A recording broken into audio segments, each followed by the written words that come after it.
மறைந்திருந்தாயெம்பெருமான் வல்வினையேன் தன்னை மறைந்திட மூடிய மாய இருளை அறம்பாவம் என்னும் அருங்கயிற்றால் கட்டி புறந்தோல் போர்த்தெங்கும் புழுகழுக்கு மூடி மலம் சோறும் 9 வாயிற்குடிலை மலங்கப் புலனைந்தும் வஞ்சனையை செய்ய விலங்கு மனத்தால் விமலா உனக்கு கலந்த அன்பாகிக் கசிந்து உள்ளுருகும்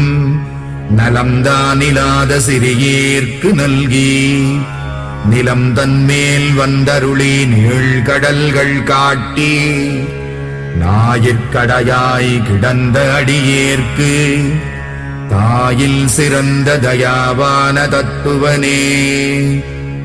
மாசற்ற சோதி மலர்ந்த மலர்ச்சுடரே தேசனே தேனார் அமுதே சிவபுரனே